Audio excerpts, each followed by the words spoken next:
الرحمن الرحیم السلام علیکم ورحمۃ اللہ وبرکاتہ ګرانو کتونکو ستاسو قربا او که ستاسو په درانه خدمت کې حاضر یم د پروګرام کراسټاک سره قدرمنو کتونکو زمونږ د نننۍ خپرونې موضوع ده ترهګري د ریاست پالیسي او عوامي یا ولسي پاڅون خلک ولې مجبور شول چې راپاڅېدل د ترهګرو خلاف یا د ترهګرۍ خلاف آیا د عوامو دغه احتجاج یا چې کوم دغه پبلک اپرایزنګ دی نو دا به زموږ ریاست په دې مجبوره کړي چې کوم د دې زړې پالیسۍ وي د ترهګرۍ ولې سره یا د ځینې ترهګرو ګروپونو ولې سره نو هغې نه په شا شي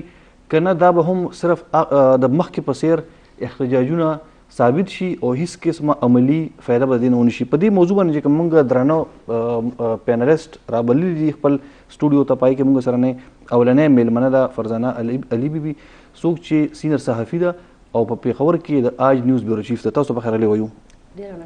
زموږ دویم میلمه سکندر تنگي صاحب دی ګرانو کتونکو د سوشل ساینسز استاد دی او سوشل اکټیویسټ هم دی او په دې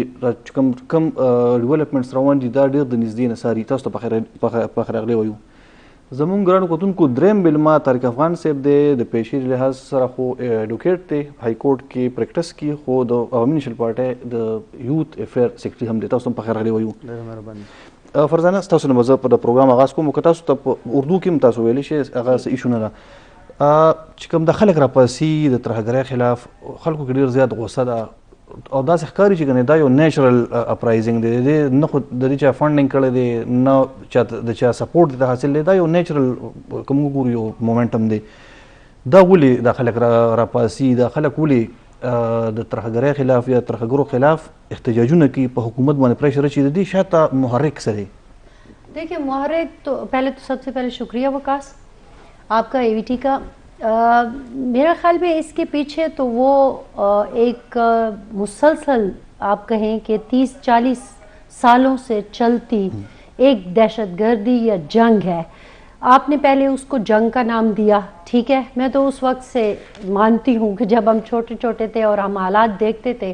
ڈیرہ اسماعیل خان میں, حالانکہ میں ہوتی تھی لیکن پھر بھی میں نے آپ کو بتایا کہ چونکہ ہم نے کافی عرصہ کرم میں گزارا, شروزان پڑا چنار, تو یہ راستہ ہوتا تھا آپ کے لوگوں کے جانے کا افغانستان کی طرف. تو ایک چیز جو ہے وہ جاری تھی 30-40 سال سے, لیکن گزشتہ 2 دہائیوں سے اسپیشلی 9/11 کے بعد جو مسائل ہوئے اور جو آگ ہم نے سرحد پار جس کا ہم حصہ تھے, ڈیفینیٹلی اگر آپ لوگ کہتے ہیں کہ ہم اس کا حصہ نہیں تھے تو ہم اس کا حصہ تھے. اور میں عمران خان صاحب کی ساری ان پر تنقید اور ان سے اختلاف کے باوجود اس ایک بات پر ان کے ساتھ بالکل ہوں کہ واقعی یہ ہمارا قصور تھا اور اس قصور کی سزا آج تک ہمیں مل رہی ہے, اور اگر ابھی بھی ہم نے اپنے آپ کو ٹھیک نہیں کیا تو شاید آئندہ بھی ملتی رہے گی. تو وہ ریئیکشن ہے. نہیں عمران خان صاحب میں سمجھا نہیں ہوں, عمران خان صاحب نے کیا کہا کہ ہم وار اینڈ ٹیرر میں شامل ہوئے؟ نہیں وار اینڈ ٹیرر میں ہمارا شامل ہونا ٹھیک نہیں تھا. یعنی آپ بھی سمجھتی ہیں کہ یہ جنگ ہمارا نہیں تھا؟ ہاں بالکل. اور اس سے پہلے کبھی مجاہد, کبھی طالب, کبھی کیا, اور پھر آپ نے ان کو دہشت گرد بنا دیا. آپ کو یاد ہے میں نے آپ کو بتایا تھا کہ جب میں ضرب عضب کے وقت بقا خیل میں کچھ کوریج کر رہی تھی تو ایک ماں نے ایک قسم کا, آپ یوں سمجھے کہ میرا گریبان پکڑتے ہوئے ایک بات مجھ سے پوچھی کہ تم میڈیا یہ بات کیوں نہیں کہتے ہو کہ آپ ہی نے ہمیں کہا تھا کہ ہمیں مجاہد, ہم نے جنگ لڑنی ہے, ہم نے جہاد کرنی ہے رشیا کے خلاف, تو ہمیں اپنے بچے دو. ہم نے آپ کو بچے دیے. اب ان کی نسل جب آئی ہے تو آپ ہمیں کہتے ہو کہ یہ دہشت گرد ہو گئے ہیں, پھر بیچ میں آپ نے انہیں طالب بھی بنایا. تو یہ ایک سلسلہ ہے جو چلتا رہا ہے. اچھا, اب ان آخری جو 2 دہائیاں ہیں جن کا میں ذکر کر رہی ہوں وہ بہت خوفناک رہی ہیں. آپ نے دیکھا عمران خان صاحب کی جو ہسٹری ہے وہ 9/11 تک وہ ہے, اس سے آگے کی وہ نہیں کہہ رہا. اس کو چھوڑ دیں, آگے پیچھے کی ہسٹری کو چھوڑ دیں. میں یہ کہہ رہی ہوں کہ یہ ایک جملہ بھی اگر وہ کہتے ہیں نا تو صرف اس ایک جملے پہ میں ان کے ساتھ ہوں کہ یہ ہم نے غلطی کی. تو اسی مائنڈ سیٹ کے ساتھ کیا ہم دہشت گردی کے خلاف جنگ جیت سکتے ہیں؟ نہیں, اس مائنڈ سیٹ کی بات نہیں ہے. اس مائنڈ سیٹ کے ساتھ ہم جیت سکتے ہیں جو آپ نے کہا کہ اب گلی میں بچہ اٹھ کے آپ سے سوال کر رہا ہے کہ کیوں, ٹھیک ہے. ابھی یہ جو لیٹسٹ بلاسٹ ہوا ہے یا اس سے پہلے آپ دیکھیں کہ جب خیبر پختونخوا حکومت تھی پی ٹی آئی کی اور سوات میں اور مالاکنڈ میں یہ ایک سلسلہ شروع ہوا, حالانکہ لوگ تو جنوبی وزیرستان اور شمالی میں بھی آ رہے تھے لیکن ہماری آنکھیں اس وقت نہیں کھلی تھی کیونکہ میڈیا کی آنکھوں پر جو پٹی باندھی جاتی ہے جب ان علاقوں کا نام آتا ہے تو وہ کھل نہیں سکتی نا. تو خبر آئی मैं वही कह रही हूँ ना, पट्टी बांध ही दीजिए जाती है। मीडिया के लिए लगा हम गैर हम बेबस ऐसे होते कह हैं, सकते हम हैं एक टिकर भी चलाते हैं तो हमें फोन आ जाता है कि ये आप क्या कर रहे जी। हैं। तो जब बात आ गई मालक दीर में, सवात में, तो फिर लोग निकले, ठीक है। सही। अब जब वहां पे लोग निकले तो यहाँ के लोगों को भी थोड़ी सी हिम्मत मिली। आपने देखा कि पेशावर में भी लोग निकले हैं। और ये जो आपने बात कही है ना कि अब तो कोई इनको फंड भी नहीं कर रहा, शायद फंड तो पहले भी नहीं कर रहा था। नहीं पहले तो खैर इल्जामात तो थे, इल्जाम अब तो इल्जाम भी नहीं लग रहे हैं। इल्जाम तो अभी भी बहुत सारी चीजों अब नहीं के लग रहे, हैं, अब बहुत नहीं लग सारे रहे। नहीं देखें इल्जाम तो अभी भी बहुत सारी चीजों के है ना। अभी भी हम कोई भी बात होती है कहते हैं कि रानी की वो जो लोग इल्जाम लगाते थे वो अब खुद अपनी सफाइयां दे रहे हैं, तो इसी उनके पास टाइम नहीं है। लेकिन बहरहाल मैं ये समझती हूँ कि वो जो एक जुल्म मुसलसल हो रहा था और हर कोई कह रहा था कि आप इस जुल्म का हिस्सा ना बने, लेकिन आप हिस्सा बने और आज आपकी तीसरी नस्ल अब आपके खिलाफ उठ खड़ी हुई है कि नहीं अब नहीं। आपको याद है जब हम 9/11 के बाद उस वक्त का ट्राइबल रीजन और आज के जम इस्लाम में जाया करते थे, तो उस वक्त 13-14 साल के बच्चे जो बातें करते थे वो आज आप पेशावर का उस दिन कर रहा था। बिल्कुल सही है। تنګي صاحب تاسو نه زما د پښتنه چې د خلک ولسی پاسون دی او دا کوم ګورې قدرتي امر دی، خلک تنګ شوي دي، خلک روزګارونه نشته، دلته چې کوم روزګار او ټول پنجاب ته لاړ یا ملک نه بهر لاړ، زموږ ټول سرمایداران لړل چې کوم میټینګ یې په اسلام آباد کې په خور ته څوک راځي نه، انویسټمنټ نه راځي، زموږ خلک لګیا دي داسې دی چې تباهۍ طرف ته روان دي. نو ستاسو په دې صورتحال کې د خلکو د راوتل دا به څومره زموږ ریاست مجبوره کی چې خپل پالیسۍ بدلي کی؟ وقاص صاحب یو بنیادی خبره پکاره چې په هغه باندې موږ سوچ وکړو جی هغه د نظریات ریاست چې کومه نظریه کله نه چې د ملک جوړ شوی دی او یو خاص نظریه چې کومه ده هغه دا پهلاوی جی د هغې نظریې ریاکشن مخامخه دا روزي چې دا کومه څه ځکه چې هغه نظریه وخت ثابته کړه چې هغه غلطه وه. ټیک ده. خو بدقسمتي دا ده چې لکه هغه نظریه چې موږ وګورو نو په کتابونو شکل کې د سکول په ایجوکیشن سیستم کې موږ ته هغه میلاویږي، په میډیا باندې موږ وګورو نو هلته میلاویږي، هر ځای کې میلاویږي، حتی کې موږ چې وګورو نو په سپورټس کې هم شته. لکه تاسو وګورئ چې زموږ سپورټس کرکټران چې کوم هغې هم داسې سیاسي بیانات ورکړو. دا رېږي چې زموږ د سوسایټي هر یو کس چې کوم دی بیان سراج الحق صاحب هم ورکړی دی، کنه چې یو ډېر ظالم بیان ورکړی دی طارق صاحب د بیان پوښتنه کوم جی. نو هغه نظریه داسې دغه شوې ده چې هغه نظریه چې کوم ده هغه وخت ثابته کړه چې هغه غلطه نظریه ده. هغه د 21st century realities چې کوم دي چې کوم په دنیا کې موږ اوسېږو هغه بدقسمتۍ سره پاکستان اوسه پورې په دې باندې ریالایز نه کړه، باقي ټول ملکونه هغه ریالایز کړه. نو اوس لکه سوال دا پیدا کیږي چې دا جنگونه خو په نور ملکونو کې هم کیږي، خو دا چې کوم دی نو اوسه پورې پاکستان د دې نه ځان ولې خلاص نه کړه.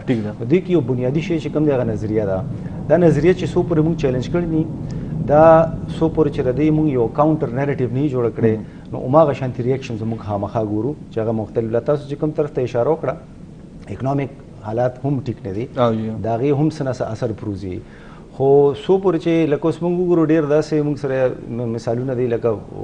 القاعده لیډرشپ په والو اسامه بن لادن مالو هغه سره د مال دولت کمی اوسه ټیک ده. دغه شانتي نور چې کوم دی نو هغه موږ یې امن زواري والو هغه سره د مال یا د فیم یا د پروفیشنلیزم د هغې څه کمی، هغه یو ډاکټر و یو خپل نو داسې موږ سره ډېر. خو هغه نظریه داسې ده چې هغه نظریه کو فرض که ستا مالي سچویشن ښه وي، خو هغه نظریه چې تاسو سره یي کو ستا ایجوکیټډ هم یې لکه ډېر به تاسو وګورئ چې ډېر قابلان خلک دي، خو د هغې په هغې نظریې کې داسې نښتې دي چې هغه هماغه چې کوم دی لکه د دهشتګردۍ یا د ایکسټریمیزم چې کوم دی نو د هغې یو قسم سپورټ کوي. نو یو خو دا یو غټه مسله ده چې ریاست چې کوم دی هغه کومه نظریه خرڅوله هغه وخت ثابته کړه چې هغه غلطه ده، نو هغې به خامخا دا ریاکشن روزي. مونږ وګورو چې ایسټ پاکستان بنګلادیش چې کوم دی هغه سپریټ شو، هماغه خلک وکنه چې هغې خو څه غیر آئیني خبره نه کوله، د آئین په دغه باندې خبره کوه. اوس چې مونږ کوم وګورو چې دا خلک چې کوم روتي تاسو کوم اشاره وکړه نو تاسو ماته ووایه د دې کومه خبره د آئین خلاف ده، کومه خبره چې کوم ده هغه د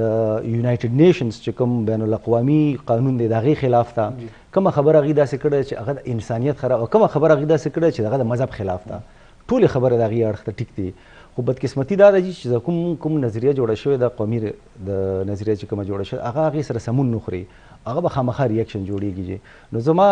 لکه خبر مطلب دا دی چې څو پورې بیسک موږ د خپله نظریه نه ټیک کړی همدغه شانتې ریاکشن به موږ راځي او موږ به ګورو. طارق صاحب تاسو نه پوښتنه ما کوله خو اوس چونکې دوی د نظریې خبره وکړه دا یو ډېر اهم کوېسچن دی چې په معاشره کې کوم دغه انتها پسندي لګیا ډېر تیزه سره خورېږي هغه ورځ په پېښور کې په یو نجي سکول کې یو واقعه وشوله تاسو کینو کې د سکول سټوډنټان هغه ماشومان دغه انډر ایج دي هغوی ته څه پته چې دا ټیک دی او دا غلط دی هغوی لګیا او سکول ته ور ورته کړه سکول که نه شیشې ماتې کړئ نو تاسو ګڼئ چې د مونږ کې دننه داسې لکه هغه جراثیم دي یا ورته جرم تو یا زموږ په جینس کې دا یو شی شته هغه لږ ورته هغه غواړي اګنیشن غواړي څوک ماچس تیلی ورته کړي یو بلګ نارې کړي په دې چې کوم کار شوی دی د کلونو راهسې د رشین ور نه په دې خوا باندې دا به څومره ټایم واخلي چې مونږ د انتها پسند دی نه زمونږ لږ ورته ډیټاکسیفیکیشن وشي مونږ واپس راشو تاسو په خیال باندې دا آسان کار دی که نه دا به هم دومره ټایم اخلي وقاص شاه صاحب دا یو ډېر مشکل کار دی د یو قوم جوړول چې یو قوم جوړوي او ریاست هغې له یو ډایرکشن ورکوي او یو نسل جوړیږي دا اوس څومره ذکر چې وشو دا نن کم نسل چې دی دا د امن چغې وایي د دهشتګردۍ خلاف چغې وایي پاڅونونه کیږي نه یې څوک فنډ کوي نه وله څوک ټرانسپورټ ورکوي نه وله څوک ساوند سیسټم راوړي نه وله څوک جنډا او بینر راوړي خو خلک ځوانان هلکان که تاسو ګورئ 90% په دې کې ځوانان دا راپاڅي نو دا هغه نسل دی چې د دغې دهشتګردۍ ښکار دی لکه که نن په 9/11 په وخت کې څوک د 2 کالو نو هغه نن د 15 کالو دی ځوان دی او هغه دغه حالات په خپل مخکې لیدلي دي که موږ د افغان جهاد نه راواخلو د کوم نصاب چې به تیارېده د افغانستان دپاره او زموږ د دې دغه دپاره نو د میتھس په کتابونو کې د حساب په کتابونو کې به داسې لیکلي وو چې 2 ګرنیټه او 2 ګرنیټه چې دي نو دا 4 ګرنیټه سرنو یو کلاشنکوف او یا راکټ 3 کلاشنکوپا او 4 کلاشنکوپا د دې نه 2 کلاشنکوپا جوړ شي نو دا یو ګرنیټ او بم او کلاشنکوپ او تمانچه او کارتوس دا یې د هغوی په ذهنونو کې کېنولي دي داسې بیا یو نسل داسې تیار شوی دی څنګه چې تنګي صاحب اشاره وکړه هغې طرف ته چې نظریه د پاکستان د جوړېدو سره یو داسې نظریه په د قوم باندې مسلط کړی شوه خاص کر په پاک سټډي کې چې په هغې باندې ډېر کتابونه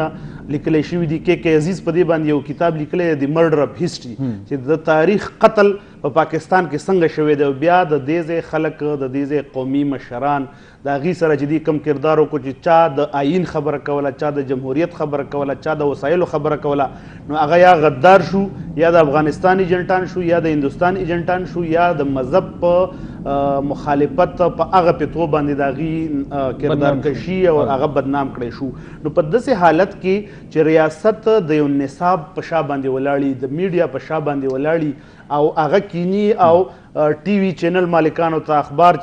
مالکانو ته دا وایي چې دا به چاپ کې دا به نه چاپ کې موږ د ضیاء الحق په دور کې کتلي دي چې اخبار به خالی خالی چاپ کېدو سینسر دومره ډېر زیات و نو چې حقایق عوامو ته نه راځي او هغه نظریه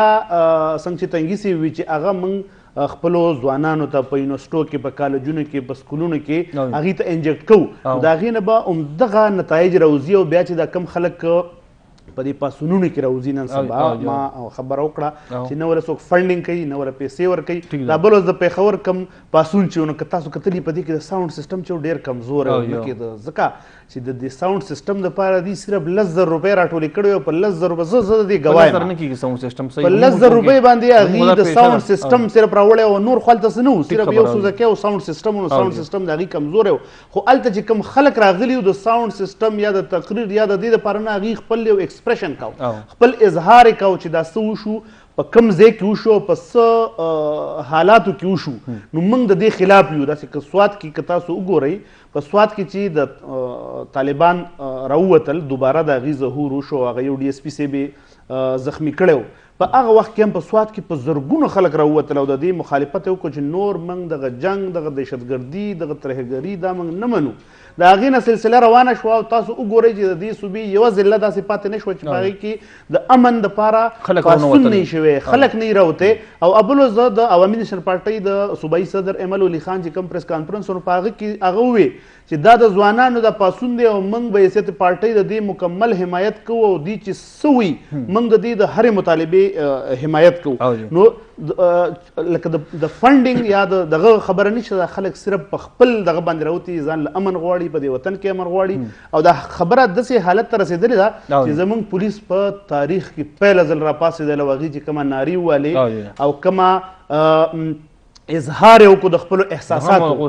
نو د غصې اظهار او کومه ناری والی نو د دینه کم از کم زمونږ د ملک واکدارانو لا پکار دي چې سبق تی واخلي ځکه چې موږ کتلی دي دا دهشتګردي چې شروع کېدا نو په نومبر کې د طالبانو د خوا د سیز فایر یو اعلان وشو چې بیا فواد چودھری صاحب په هغه وخت کې وفاقي وزیر و هغه تصدیق هم وکړو او د هغې نه پس بیا بغیر د څه وجې دي چې دنه 102 ټاپ لیډرشپ چې د طالبانو هغه دي رها کړه مسلم خان هم رها کړ محمود خان هم رها کړ مسلم خان هغه سړی دی چې چاته به بچراب سواد وي د سواد قصاب به ورته وي هغه سړی دی چې دی نو حواله کو د افغانستان طالبان ته هغلته کې د مزو چرچو ژوند دغه نصیب شو د هغې نه پس چې په دې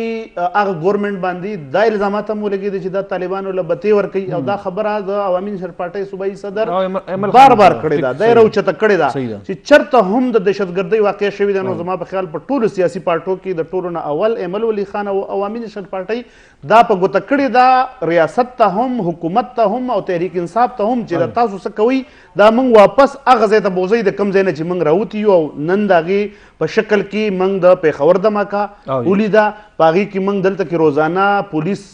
وجنه پولیس جوبلی دا موږ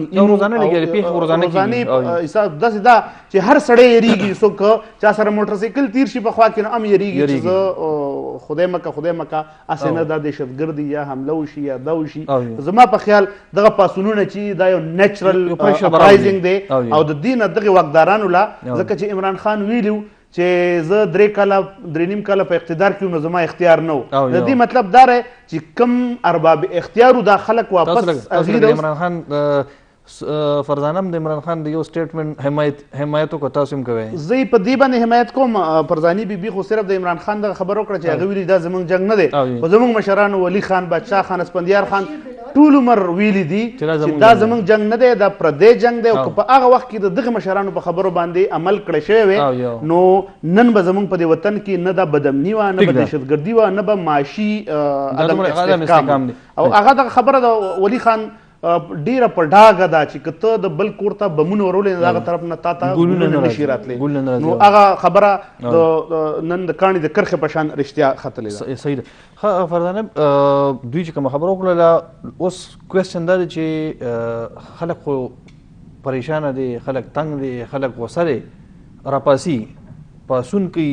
جلسه هم کوي احتجاج کوي ټیک ده هر حده پورې ځي خو آیا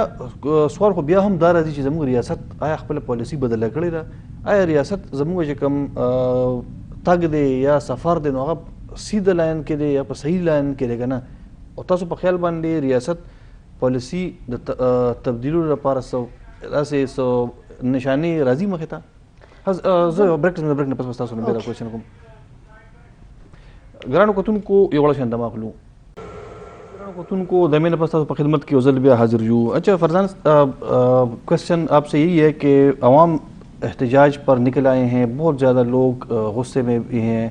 اور وہ چاہتے ہیں کہ ریاست پالیسی تبدیل کرے آپ کو کوئی اشارے مل رہے ہیں کہ ریاست یہ پالیسی جو ان کی گزشتہ 20-30 سالوں سے آ رہی ہے تو وہ تبدیل کرنے جا رہی ہے اشارے دو طرح کے ہوتے ہیں ایک پریکٹیکل ہوتا ہے اور ایک باتوں کی حد تک ہوتا ہے باتوں کی حد تک تو وہ کہہ رہے ہیں کہ ٹھیک ہے لیکن میں نہیں سمجھتی کہ وہ پریکٹیکل بھی ہمیں نظر آنے کی کوئی گنجائش ہے آپ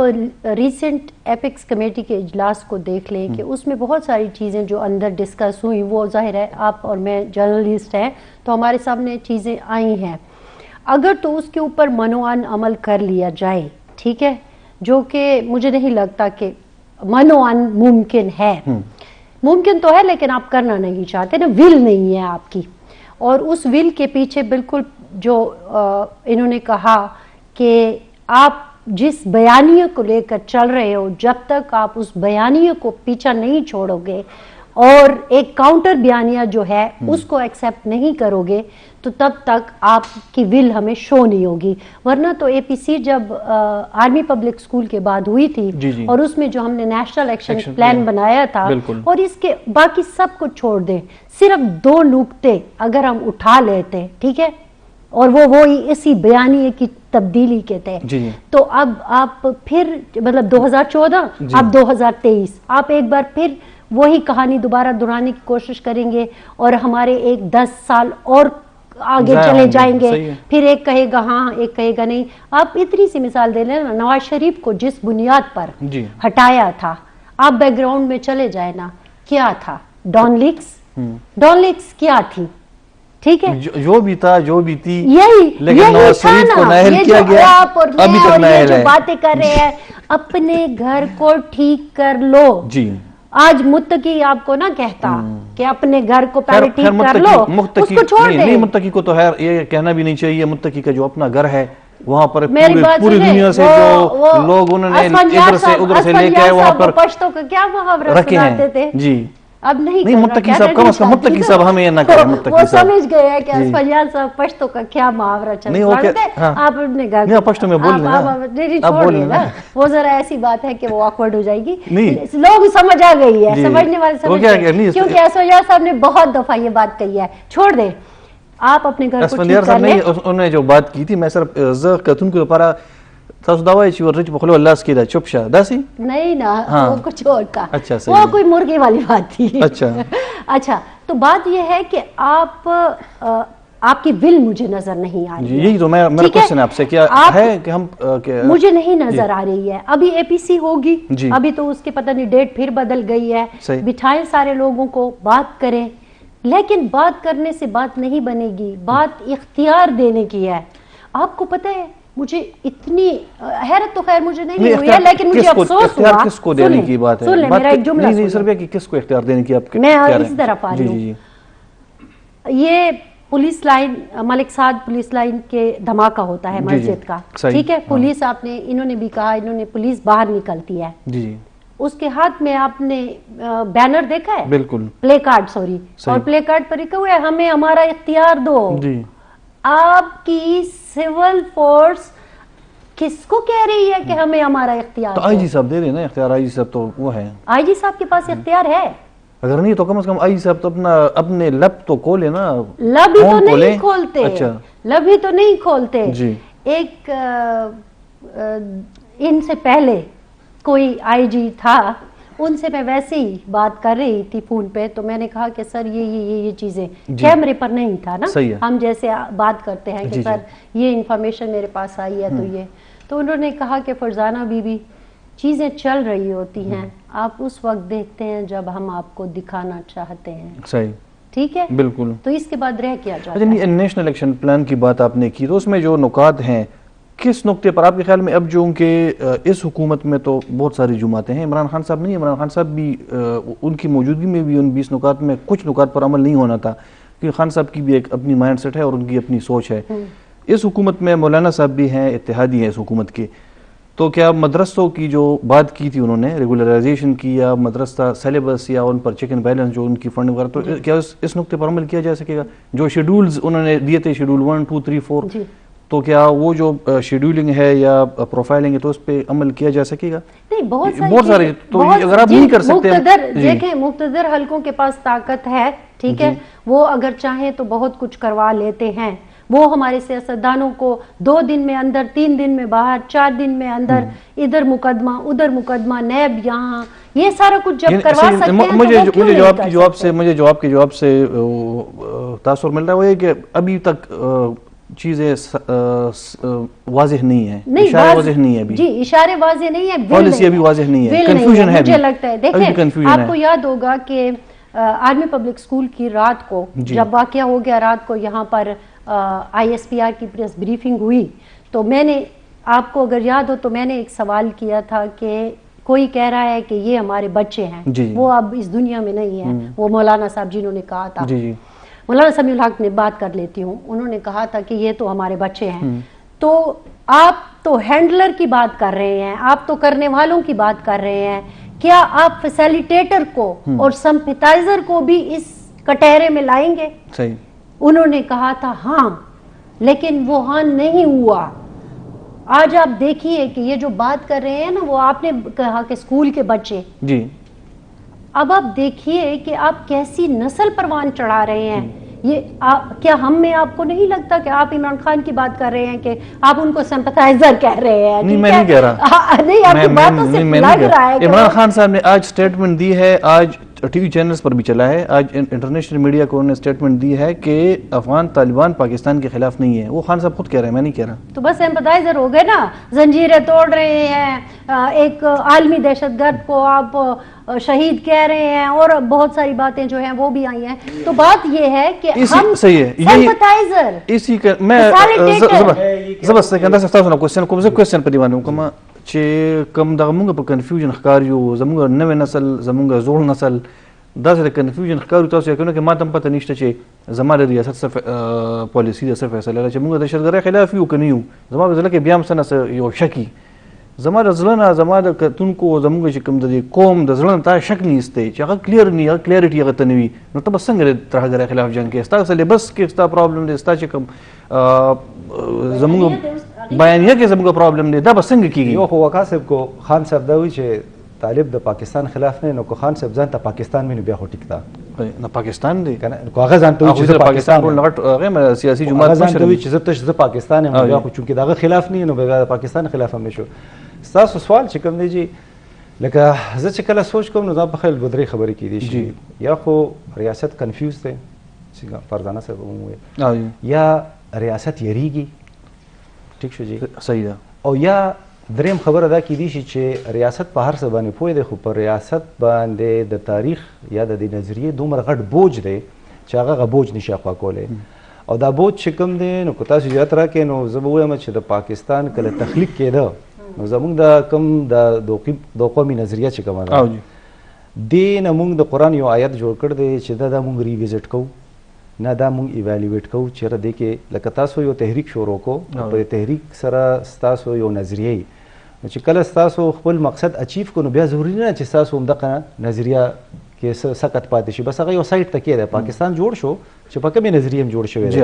هغه د وخت ضرورت و چې څومره تاسو هغه یو تحریک چلاو کو, په دو قومي نظریې باندې یو ملک تاسو واغېسته. اوس چې ملک هم واغېسته نو اوس ضروري نه چې په دې نظریې به مخکې چلوی جي.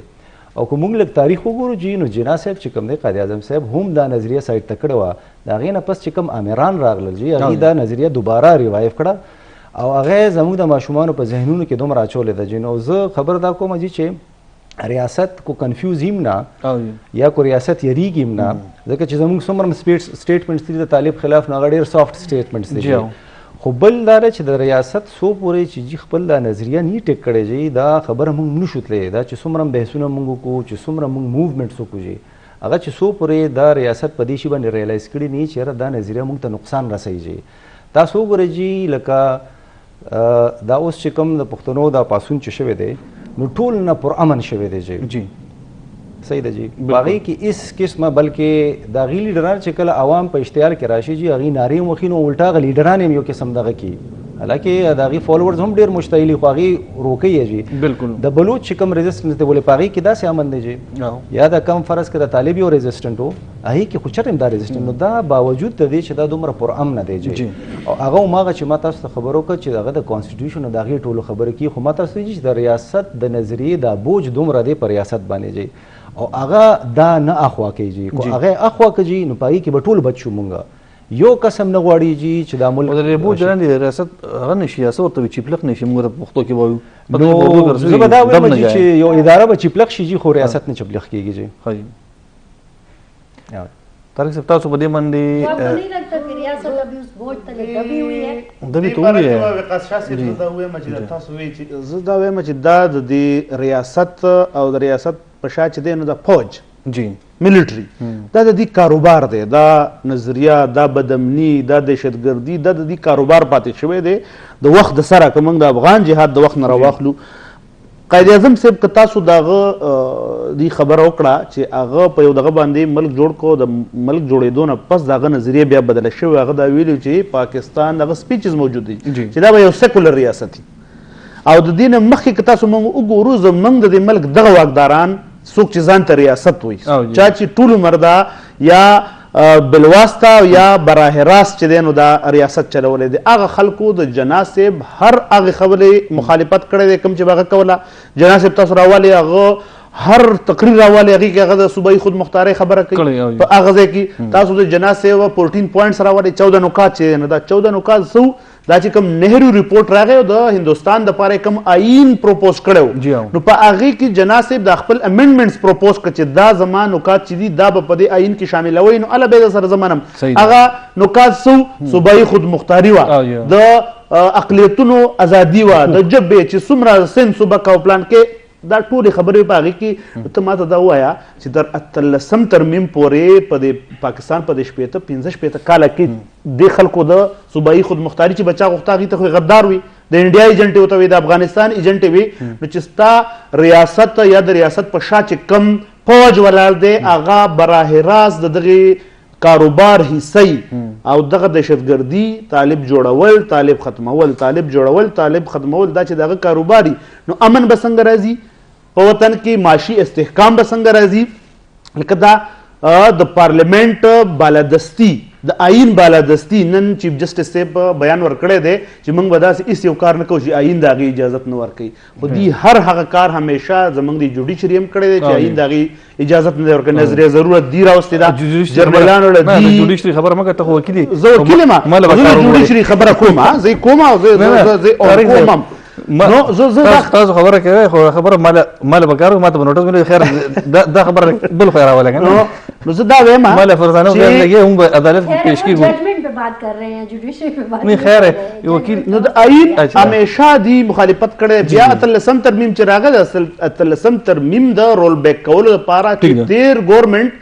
کم کردار خپل ادا کړی دی د فیصل واوډه بیانونه تاسو وګورئ په ټاک شوز کې هغه په ریکارډ باندې دي بله خبره زه دا کوم چې د آئین بالادستي د آئین خبره ما کوله چې د آئین بالادستي نه د پارلیمنت بالادستي اوس دغه 102 طالبان لیډران دي خوشې کړل د آئین سره یو کلاو مذاق دی وکړو پارلیمنت سره یو کلاو مذاق دی وکړو صدر ته دا اختیار چا ورکړی دی چې هغه داسې خلک ماب کي چې هغې د خلکو سرونه قلم کړي هغې مړي نشته آئین شتا خود سے ہونا دا کنا وہی سرسری ذکر چلا عشق میں مر جانے کو اب انہیں ضد ہے کہ تم مر کے دکھاؤ ہم کہ ضروری خدا نه ده چې د سره د اختیار دی به استعمالي بیا خو به سبا هر سړی د پریزیډنټ سره څومره اپیلونه د رحم چې دی نو دا پینډینګ دي چې کوم خلک په عام په خپلو دشمنو کې یا د غلطۍ د وجې یا د څه د وجې هغې په جیلونو کې پراته دي د لسو د شلو کالو نه او صدر ته اپیل کړی د رحم چې زما پانسي یا کمه کا یا زما قید کم کا په هغې باندې خو دې چېرته عمل ونه کو خو طالبان د هغې لیډران چې چا د خلک پانسي کړي دي خلک وجلي دي خلک اعلان کړي دي هغه دي په یو دستخط باندې دی 102 طالبان لیډران دي آزاد کړل خوشي کړل هغه افغانستان ته لاړل هلته ځان مضبوط کو سوات ته راوړېدل د سوات نه بیا ورو ورو په دې صوبه کې خواره شو نن زموږ د صوبې دا حل دی چې 9 بجې زموږ بازارونه بند دي زموږ پولیس محفوظ نه دي زموږ سټوډنټان محفوظ نه دي زموږ یو اداره محفوظ نه ده خلک په یره کې دی نو دا صرف د دې تیر ګورنمنټ چې کم غلطي پالیسۍ وي او د دې تاسو وختي وي چې ملګرتیا وه دا سمپتایزر خبره فرزاني بي وکړه د تیر ګورنمنټ دی ولوي چې موږ بوله دفتر ورکو دی دا دلته چې په پی ټی آی 2/3 میجارټي او په دې صوبه کې د دې سره داسې یو کس نه و چې هغه دی خپل ترجمان کړی وی بیرسټر صاحب یې راوسته چې هغه دا وي چې دې سره زما زړه یارانه ده زه د جهاد په وخت کې دې سره ما جهادونه کړي دي او زه د دې سره په ټاکس کې لګیم په نیګوسیشنز کې لګیم په خبرو کې لګیم نو د دې خبر منډیټ بیرسټر صاحب له چا ورکړی نه منتخب سړی نه آئین ورکړی نه پارلیمنٹ ورکړی نه صوبایي اسمبلی ورکړی چې داسې خلک په موږ باندې مسلط شي او دی مذاکرات وکړي د هغې به دغه نتیجه کومه چې په پولیس لاین کې وشوه صحیح فرزانہ یہ جو مذاکرات کی دی خبره سره دا ډبل گیم هم دی کنه هغه معاون خصوصي چې دی هغه معاون خصوصي برای مذاکرات و او هغه ورته وایي چې زموږ خو دې سره څه تعلق نشته حکومت ویل کنه کله چې موږ هغې نه تپوس کوو چې تاسو نماینده دی هغه وایي نه دا خو زموږ نماینده یو شی وره تاسو دا خو ډبل گیم نه و تاسو مراد صحیح دی چې هغه دې انکار کوو مراد صحیح اسد کیسر کو هر چا کول عمران خان په خپل وی چې دا خو زه وزیر اعظم ما کول نو بیرسټر صاحب خو بری کې غلط نه دی دا خو د نور خلک غلط دي خبر منل نه زه دا وایم چې دا ډبل گیم وو کنه صحیح ده هغه خبره اسد کیسر بتی ور کړی دی ایمل خان په هغه باندې دا الزام لګول تر نن ورځې پورې هغه د دې تردید نه دی کړی محمود خان خپل رور پیسې ورکړې وي چې هغه راخلاص کړو د طالبان نه تردید نه دی شوی. زما چې کوم کوېسچن دی هغه دا دی چې تاسو وایئ چې ګنې برسر صاحب خبره کوله زموږ ګورنمنټ نور خلکو انکار کوو جی نو د برسر صاحب خبره عمران خان مو تسلیم کړه. عمران خان وایي چې موږ لګیا موږ د خلک راوستل پاکستان ته نه زه دا وایم که نه مراد سعید نه دا کوېسچن کول پکار چې مراد سعید صاحب تاله پکارو چې تا ځان خبر کړو کنه ستا لیډر لګیا و یا هغه وزیر اعظم لګیا و هغه خلک راوستل نو تا ته ولې پته دی خبره نشته خلکو ته بیوقوف ګڼي که نه دې لپاره اوس تاسو وګوره چې کله سواد ته دا خلک رالو هغې ټایم کې مراد سعید صاحب چې دي ډېر چغې والې دي چې او داسې وشلو شو موږ ته خو پته نشته او اعتماد کې نه دی اغستی دا څنګه ته حکومت ستا معاون خصوصي ورته وایي موږ اعتماد کې نه دی اغستی اوس وی آوټ څه ده وی آوټ څه دی ستاسو په خیال باندې مذاکرات دي که نه د سټیټ ریاست سره طاقت دی هغې استعمالول دي خلک هم تاسو یقینو کې دومره په سوچ کې دی په شش و پنج کې دی خلکو ته دا پته نشي چې زموږ د حکومت څه کوي حکومت پټ خبرو کې نه پته نه چې څه خبرې کوي پټې راښکاره کېږي نه چې ښکاره شي چې کوم خبر روزي دا نه تردید وکړي حکومت کی سو مذاکرات به کی دا مذاکرات به جاری وي که نه مذاکرات نه کی اپریشن به کی څه لګیا دی څه لایې عمل حکومت دیکھیں سب سے پہلے تو یہ کریں جی کہ آپ پہلے اپنے آپ کو اور پارلیمنٹ کو سمجھائیں کہ آپ کرنے کیا جا رہے ہیں اور پورے اختیار کے ساتھ کریں ٹھیک ہے یہ والا نہیں ہو کہ عمران خان کہے کہ ہم تو مذاکرات کر رہے ہیں معاون خصوصی جو ہے وہ مذاکرات کرنے والے وفد میں شامل ہو جائے اور مراد سعید وہاں بیٹھ کر پریس کانفرنس کر رہے تو ہمیں تو پتہ بھی نہیں ہے ٹھیک ہے اس طرح کے ڈرامے بند کر دینا چاہیے. اب جو آپ نے بات کرنی ہے واضح طور پر کہیں آپ نے مذاکرات کرنے ہیں ہاں آپ کریے آئین کے نیچے کیجیے. آئین پاکستان جب میں نے آپ سے لاسٹ ٹائم بھی یہی بات کی تھی کہ میں اگر پابند ہوں آئین پاکستان کی تو پھر ہر ایک کو پابند ہونا چاہیے چاہے وہ کسی ادارے میں ہے چاہے وہ طالب ہے چاہے وہ جو بھی ہے. مجھے اس سے اگر وہ پاکستان کا شہری ہے اور اسے آپ پاکستان میں لا رہے ہیں تو پھر اسے اپنی بندوق رکھنی ہوگی اسے اپنی آئیڈینٹیفیکیشن ایز اے پاکستانی یہاں پر شو کرنی ہوگی. وہ جس قانون کو میں فالو کر رہی ہوں زم اضلاع کے لوگ فالو کر رہے ہیں اگر وہ وہاں پہ رہنا چاہتے ہیں سوات میں رہنا چاہتے ہیں جدھر ان کے گھر ہے ان کو اس قانون کا پاس کرنا ہوگا اس کو فالو کرنا ہوگا. یہ نہیں ہوگا کہ مجھے خطہ زمین دے دیں اور اس کے اوپر میرے پاس میرے ہتھیار ہوں اور میرا اختیار ہو. یہ نہیں ہونے والا. ٹھیک ہے پہلے اپنے آپ کو کلیئر کریں کہ آپ چاہتے کیا ہے کیا آپ کی ول ہے کہ آپ اس آگ سے پاکستان کو اور پاکستانیوں کو نکالنا چاہتے ہیں. سب سے پہلے تو بیٹھ کر یہ طے کریں اور یہ کہاں طے ہوگا یہ پارلیمان میں طے ہوگا. یہ بند کمروں میں طے نہیں ہوگا. 4 لوگ اسے طے نہیں کریں گے کہ پھر آپ آ کے باہر منہ کر جائیں. آپ نے طے کیا آپ نے عوام کو اعتماد میں لیا آپ جا کے کیجئے جو کرنا چاہتے ہیں. اچھا یہ جو آل پارٹیز کانفرنس ہونے جا رہی ہے تو اس حوالے سے آپ کی کیا توقعات ہیں کہ اس میں کچھ فیصلے ہو جائیں گے یعنی عوام کو تھوڑا سا یہ اعتماد میں لے لیں گے. پارلیمنٹ ظاہری بات ہے اگر پارلیمنٹ کو اعتماد میں لیا تو عوام کو انڈائریکٹلی اعتماد میں لے لیا تو آپ کے خیال میں کچھ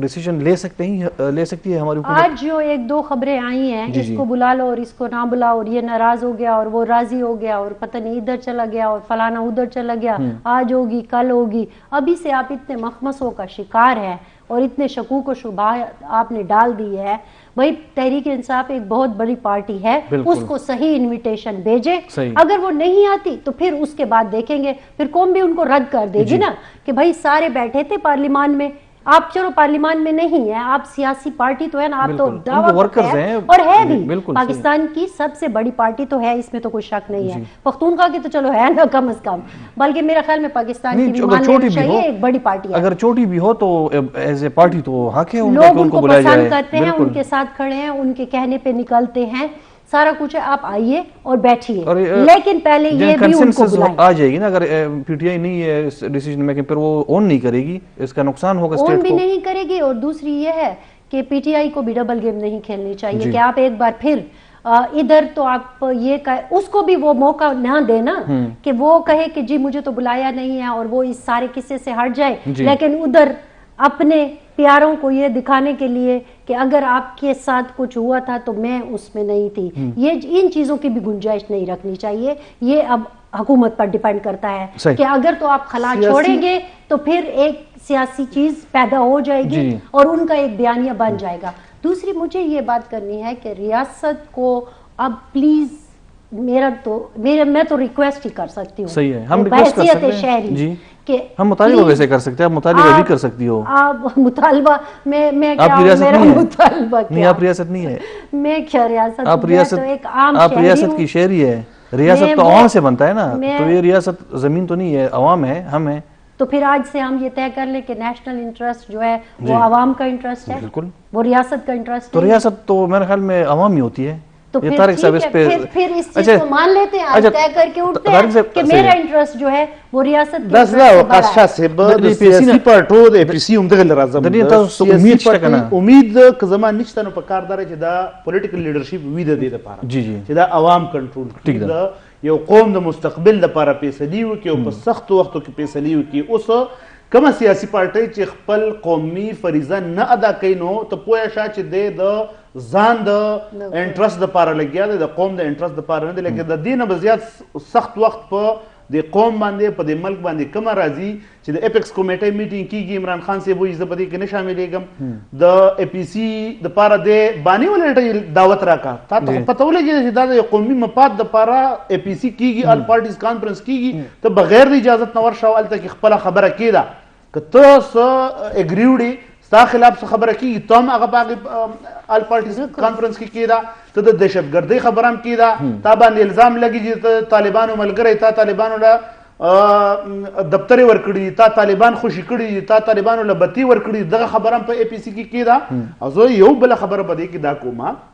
چې د سیاسي خلکو سره همیشه د حل څه لارئ. زه خپلو ادارو ته هم یم، زه خپل فوج ته هم یم، زه خپلو جرنیلانو ته هم یم چې سیاسي خلک خدای ته وګورئ، دا لږ پرېږدئ چې خپلې فیصلې وکړي، چې ازادې فیصلې وکړي. سیاسي خلکو سره همیشه یو وی اوټ یو لاره وي. که دوی په دې وخت کې دا سیاستدانان پرې نه ښودل چې سختې فیصلې وکړي او دغه فوج یو آئینی اداره ده چې دغه سیاسي قیادت، دغه ملکي قیادت کومه فیصلې وکړي، دغه فوج، دغه پولیس دا د هغې شاته ودرېږي، د هغې د امپلیمنټیشن دپاره کار وکړي او امن به هله راځي که موږ په دې صوبه کې واقعي موږ خپل پولیس چې دی دا آزاد کړو، د دې چې کوم رول دی دا هغې له ورکړو. هلکه څنګه چې بل وزیر اعظم ویلي 417 ارب روپۍ دلته کې راغلي دي د پولیس دپاره، د هغې څه پته ونه لګېده لکه چا په بډه کې. د وزیر اعظم صاحب زما دغه کوېسچن دی چې د کولیشن سپورټ فنډ په اربونو ډالرز راغلل، تا په هغې کې موږ د خیبر پښتونخوا څومره پیسې ورکړې؟